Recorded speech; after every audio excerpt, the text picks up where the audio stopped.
புதுச்சேரி வாழ் அனைத்து வேளாண் பெருங்குடி மக்களுக்கும் ஆம் ஆத்மி கட்சியின் பணிவான வணக்கங்கள். சமீபத்தில் மத்திய பாஜக அரசு வேளாண் மசோதாவை பாராளுமன்றத்தில் தாக்கல் செய்தது. மேலும் இதற்கு குடியரசுத் தலைவரும் ஒப்புதல் அளித்துள்ளார். இதன் வரைவு மசோதாவை பாராளுமன்றத்தில் அறிமுகப்படுத்தும் போதே இதன் மீது பல்வேறு சந்தேகங்களும் பல்வேறு அச்சங்களும் விவசாயிகள் மத்தியில் எழுந்தன. இம்மசோதாவை எதிர்த்து விவசாயிகள் பல்வேறு போராட்டங்கள் மூலியமாகவும் ஆராய்ச்சியாளர்கள் ஊடகங்கள் மூலியமாகவும் பல்வேறு கோரிக்கைகளை விடுத்தனர். ஆனால் இவர்களின் கோரிக்கைகளுக்கு சிறிதும் செவிசாய்க்காமல் இம்மசோதாவை மத்திய பாஜக அரசு பாராளுமன்றத்தில் நிறைவேற்றியது. புதுச்சேரி ஆம் ஆத்மி கட்சியானது விவசாயிகளின் கோரிக்கைக்கு முழு ஆதரவை தருகிறது. அடிப்படையில் பார்த்தால் விவசாயத்துறை என்பது அந்தந்த மாநில பட்டியலுக்கு உட்பட்டது. அதாவது அந்தந்த மாநில அரசு விவசாயம் மற்றும் மார்க்கெட் சார்ந்த விஷயங்களில் சட்டங்கள் மற்றும் வளர்ச்சி திட்டங்கள் போன்றவற்றை ஏற்படுத்தலாம். ஆனால் மத்திய அரசோ இதில் சில காரணங்களை முன்வைத்து மாநில அரசின் உரிமையை பறிக்கும் விதமாக இந்த சட்டத்தை கொண்டு வந்துள்ளது. இந்த சட்ட திருத்தமானது அரசியலமைப்பில் பொறிக்கப்பட்ட கூட்டாட்சி தத்துவத்திற்கு எதிராக இருப்பதாக புதுச்சேரி ஆம் ஆத்மி கட்சி நம்புகிறது. தற்போது இம்மசோதாவை எதிர்த்து பஞ்சாப் மற்றும் ஹரியானா விவசாயிகள் டெல்லி செலோ, அதாவது டெல்லியை நோக்கி செல்லுவோம் என்னும் முழக்கத்தோடு சில கோரிக்கைகளை முன்வைத்து கால்நடையாகவும் டிராக்டர்கள் மூலமாகவும் செல்கின்றார்கள். இவர்களை பின்பற்றி இந்திய நாட்டில் உள்ள அனைத்து விவசாயிகளும் இம்மசோதாவை எதிர்த்து போராடி வருகின்றனர். இதுபோன்ற விவசாயிகள் அனைவரும் டெல்லியை நோக்கி செல்கின்றார்கள்.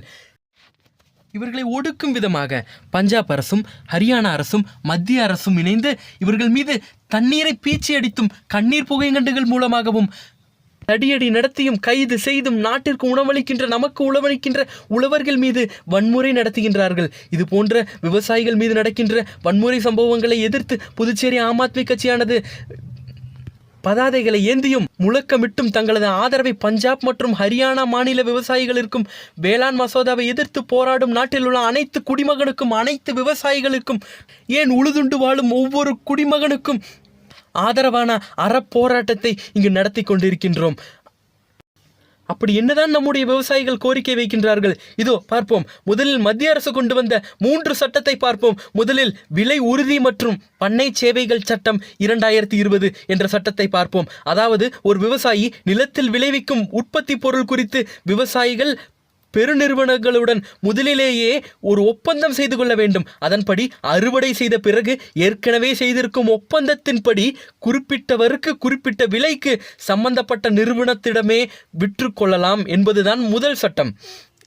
இதில் என்ன பிரச்சனை என்றால், தற்போது கரும்பு விவசாயிகள் தங்களது பொருட்களை சர்க்கரை ஆலைகளோடு ஒப்பந்தம் செய்து கொண்டுதான் கரும்பு விவசாயம் செய்து கொண்டு வருகிறார்கள். ஆனால் கரும்பை கொள்முதல் செய்யும் அந்த பெரு நிறுவனங்கள் உரிய தொகையை விவசாயிகளுக்கு வழங்காமலும் காலம் தாழ்த்தியும் ஒப்பந்தத்தை மீறியும் வருகின்றனர். இது சம்பந்தமான சிக்கல்களும் வழக்குகளும் இன்னும் நிலுவையில்தான் இருக்கிறது. இது இந்த நிலையில் இருக்க எல்லா பயிர்களுக்கும் பெருநிறுவனங்களோடு ஒப்பந்தம் செய்யும் நிலை வந்தால் அனைத்து விவசாயிகளும் பெருந்துன்பத்திற்கு ஆளாவதோடும் முற்றிலும் வேளாண் தொழில் பாதிக்கப்படக்கூடும் என்று விவசாயிகள் அஞ்சுகின்றார்கள். சரி, ஒரு அரசு என்ன செய்ய வேண்டும் என்றால் விவசாயிகளுக்கு தேவையான கடனுதவி உள்ளிட்ட வசதிகளை செய்து கொடுக்க வேண்டியதுதான். ஆனால் வேளாண் பொருள் உற்பத்திக்கான உதவிகளை அரசு சரியாக நிர்வகிக்காமல் விலகும் பட்சத்தில் அந்த வேலைகளை செய்து வரும் தனியார் பெருநிறுவனங்கள் விவசாயிகள் மீது ஆதிக்கம் செலுத்துவதனை யாராலும் தவிர்க்க இயலாது என்று விவசாயிகள் அஞ்சுகிறார்கள். இந்நிலை தொடருமாயின் நம் முன்னோர்கள் கூறியபடி ஊரான் தோட்டத்திலே ஒருத்தன் போட்டானாம் வெள்ளரிக்காய், காசுக்கு 2 விற்க சொல்லி கடிதாசி போட்டானாம் வெள்ளைக்காரன் என்பது போல ஒரு விவசாயி தான் விளைவித்த பொருளிற்கு தான் விலை நிர்ணயம் செய்வது கேள்விக்குறியாகி விடுகிறது. மேலும் இது போன்ற சட்டங்கள் மூலம் பணம் படைத்தவர்கள் பண்ணை நிர்வாகத்தில் முதலீடு செய்வது மேலும் பணக்காரர்களாவதும் தொடர்கதையாகிவிடும். அத்தொழிலை அதிகாரப்பூர்வமாகவும் செய்து கொள்ள இச்சட்டம் வழிவகுக்கும் என்று விவசாயிகள் அஞ்சுகிறார்கள். அடுத்ததாக வேளாண்மை உற்பத்தி வர்த்தகம் மற்றும் வர்த்தக மேம்பாட்டு சட்டம் 2020. இச்சட்டம் என்ன சொல்கிறது என்றால், விவசாயிகள் தங்கள் விளைபொருட்களை அவர்கள் மாநிலம் மட்டுமல்லாத அண்டை மாநிலத்திலும் ஏன் இந்தியா முழுக்கவும் எந்த வியாபாரிகளிடத்தும் விற்றுக்கொள்ளலாம் என்று குறிப்பிடுகிறது. ஆனால் இச்சட்டம் நேரடியாக தனியாரிடமே கூடுதல் விலைக்கு விற்றுக்கொள்ளலாம் என்று குறிப்பிடுவதனை முற்றிலுமாக விவசாயிகள் ஏற்க மறுக்கின்றார்கள். ஒரு ஆதார விலையை குறிப்பிடாமல், ஒரு குறைந்தபட்ச ஆதார விலையை குறிப்பிடாமல் எப்படி ஒரு விவசாயி ஒரு பொருளை விற்பனை செய்ய முடியும் என்பது ஒரு விவசாயியின் கேள்வி. இதில் பெரிதும் பாதிக்கப்படுவது சிறு மற்றும் குறு விவசாயிகள் தான். ஏனென்றால் அவர்கள் விளைவித்த சிறிய அளவிலான பொருட்கள் வெளி மாநிலத்திற்கோ அல்லது வெளி மாவட்டத்திற்கோ எடுத்து சென்று விற்பனை செய்ய முடியாத நிலையில் அவர்கள் உள்ளார்கள். இந்த சூழலில் ஒரு குறிப்பிட்ட மாநிலத்தில் அதிக அளவில் விளைச்சல் தரும் பொருட்களை இந்த பெருநிறுவனங்கள், பன்னாட்டு கார்ப்பரேட் கம்பெனிகளும் அறிந்து கொண்டு நேரடியாக விவசாயிகளிடமிருந்தே மொத்த விலைக்கு கொள்முதல் செய்வதற்கு இந்த சட்டம் வழிவகுக்கும். அப்போது சிறு குறு விவசாயிகளின் நிலை என்ன ஆகுமோ என்பது பெரிய கேள்விக்குறியாக உள்ளது.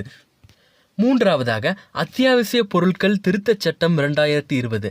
அத்தியாவசிய பொருட்கள் என்றால் தானியங்கள், பருப்பு வகைகள், எண்ணெய் வித்துக்கள், வெங்காயம், உருளைக்கிழங்கு இது போன்றவற்றை அத்தியாவசிய பொருட்கள் பட்டியலிருந்து நீக்க வழிவகை செய்கிறது இந்த சட்டம். அப்படி என்றால் என்னவாகும்? பதுக்கி வைத்தல் அதிகமாகும். செயற்கையான தட்டுப்பாட்டை பெருநிறுவனங்கள் ஏற்படுத்தக்கூடும்.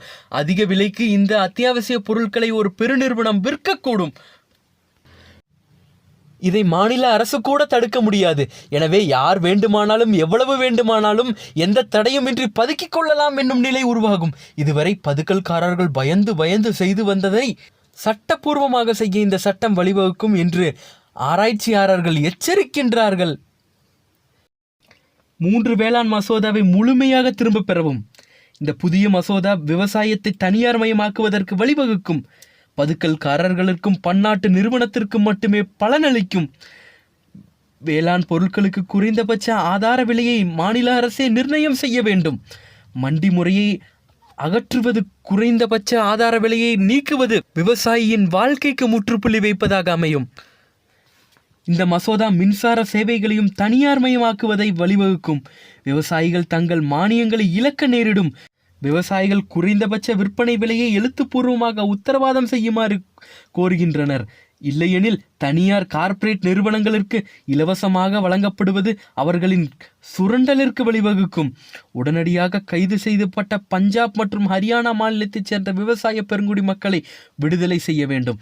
டெல்லியை நோக்கி படையெடுக்கும் விவசாயிகளை தடுக்க வேண்டாம். மேலும் வேளாண் மசோதாவை முழுமையாக திரும்ப பெறவும். இந்த புதிய மசோதா விவசாயத்தை தனியார் மயமாக்குவதற்கு வழிவகுக்கும். பதுக்கல்காரர்களுக்கும் பன்னாட்டு நிறுவனத்திற்கும் மட்டுமே பயனளிக்கும். வேளாண் பொருட்களுக்கு குறைந்தபட்ச ஆதார விலையை மாநில அரசே நிர்ணயம் செய்ய வேண்டும். மட்டி முறையை அகற்றுவது மற்றும் குறைந்தபட்ச ஆதார விலையை நீக்குவது விவசாயியின் வாழ்வுக்கு முற்றுப்புள்ளி வைப்பதாக அமையும். இந்த மசோதா மின்சார சேவைகளை தனியார் மயமாக்குவதனையும் வழிவகுக்கின்றது. விவசாயிகள் தங்கள் மானியங்களை இழக்க நேரிடும்.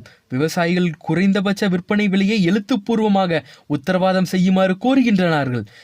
இல்லையெனில் தனியார் கார்ப்பரேட் நிறுவனங்களுக்கு இலவசமாக வழங்கப்படுவது அவர்களின் சுரண்டலுக்கு வழிவகுக்கும். உடனடியாக கைது செய்யப்பட்ட பஞ்சாப் மற்றும் ஹரியானா மாநிலத்தைச் சேர்ந்த விவசாயிகளை விடுதலை செய்க. டெல்லியை நோக்கி படையெடுக்கும் விவசாயினை தடுக்க வேண்டாம்.